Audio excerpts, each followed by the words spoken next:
നമുക്കൊക്കെ മാണി സാറിനോട് അടുപ്പമുള്ള ആൾക്കാരായിരുന്നു, താങ്കൾക്ക് അറിയാമല്ലത്. അപ്പം മാണി സാറിൻ്റെ ഒരു നിഴലിൽ വളർന്ന ഒരു രാഷ്ട്രീയ നേതാവാണത്.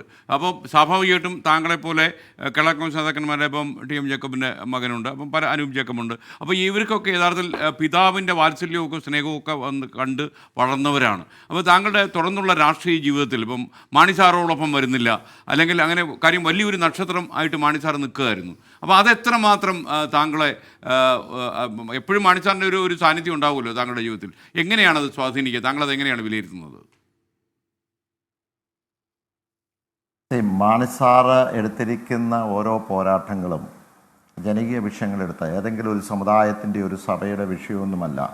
ഏതെങ്കിലും ഒരു സമുദായം പറയട്ടെ, മാണി സാർ ആരാണ് ഏറ്റവും കൂടുതൽ ഈ കേരള സംസ്ഥാനത്ത് ഇന്ന സമുദായത്തിന്, ഞാൻ സമുദായത്തിൻ്റെ പേരൊന്നും പറയുന്നു, ഇന്ന സമുദായത്തിന് വേണ്ടി ചെയ്തത് ആരാന്ന് ചോദിച്ചാൽ അത് കേരള കോൺഗ്രസ് മാണി സാറിൻ്റെ പേര് പറയും.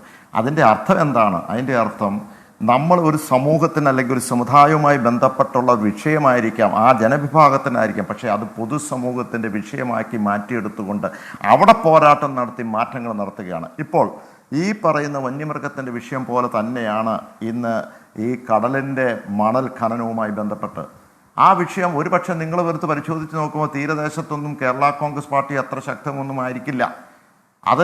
പക്ഷേ അതൊരു പൊതുസമൂഹത്തിൻ്റെ വിഷയമായി ഏറ്റവും ആദ്യമേ ഈ രാജ്യത്ത് ഏറ്റെടുത്തത് കേരള കോൺഗ്രസ് പാർട്ടിയാണ്, ഞാനാണ്. ഇപ്പോൾ നമുക്കറിയാം, ഒരു ടൂറിസം സ്പോട്ട് വരുമ്പോഴും ഒരു തുറമുഖം വരുമ്പോഴും അതോടൊപ്പം തന്നെ നമ്മുടെ ഒരു കടൽക്ഷോഭം വരുമ്പോഴും ഏറ്റവും കൂടുതൽ ബാധിക്കുന്നത് മത്സ്യത്തൊഴിലാളികളെയാണ്. അവരെ ഡിസ്പ്ലേസ് ചെയ്യുകയാണ്, അവർ മാറ്റിപ്പാർപ്പിക്കുകയാണ്, അവരുടെ മത്സ്യബന്ധനമല്ല ജീവിതമാർഗം ഇല്ലാതാക്കുകയാണ്. അതുകൊണ്ട് തന്നെ ഒരു വർഷക്കാലം മുമ്പ് ഇപ്പം വലിയൊരു കോൺട്രവേഴ്സി അടുത്ത 27-ാം തീയതി വലിയ ഒരു സർവകക്ഷി യോഗവും ഹർത്താലും ഒക്കെ ആയിട്ട് പോവുകയാണ് നമുക്ക് തീരദേശത്ത് മുഴുവൻ. ആ വിഷയം ഒരു വർഷക്കാലം മുമ്പ് പാർലമെന്റിനകത്ത് ഏറ്റെടുത്തു. ഞാൻ എന്താ പറഞ്ഞത്? ഞാൻ പറഞ്ഞത് ഇന്ന് നമുക്ക് ഏറ്റവും കൂടുതൽ ബുദ്ധിമുട്ടുന്ന ഈ തീരദേശത്ത്, പ്രത്യേകിച്ച് കേരള സംസ്ഥാനത്ത് 550 കിലോമീറ്ററോളം തീരദേശമുണ്ട്. അവിടെയുള്ള മത്സ്യത്തൊഴിലാളികൾക്ക് സീ റൈറ്റ് എന്ന് പറഞ്ഞ കടലിൻ്റെ മക്കൾ കടലവകാശം കൊടുക്കണം. അത് ഏതുമായി ബന്ധപ്പെട്ടാണ്? നമുക്കറിയാം, ഇപ്പോൾ നമ്മൾ ഫോറസ്റ്റ് റൈറ്റ് ആക്ട് കൊണ്ടുവന്നിട്ടുണ്ട്. ഫോറസ്റ്റ് റൈറ്റ് ആക്ട്, ആ റൈറ്റ് ആക്ട് എന്താണ്?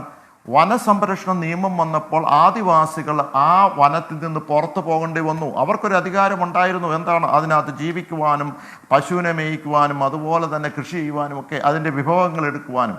പക്ഷേ ഈ ആക്ട് വന്നപ്പോൾ പുറത്തു പോകേണ്ടി വന്നു.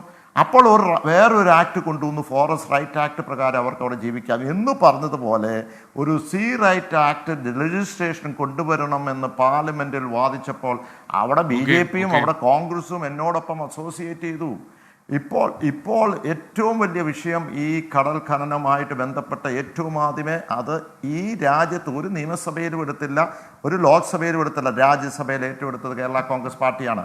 ഞാൻ പറഞ്ഞത് അവിടെ അധികാരം നോക്കിയോ മുന്നണി നോക്കിയോ അല്ല, അവിടെ ഒരു വിഷയമുണ്ട്. ആ വിഷയം സംസ്ഥാനത്തിൻ്റെ ആണെങ്കിലും അത് കേന്ദ്രത്തിൻ്റെ ആണെങ്കിലും ഞങ്ങൾ ഏറ്റെടുത്തിരിക്കും.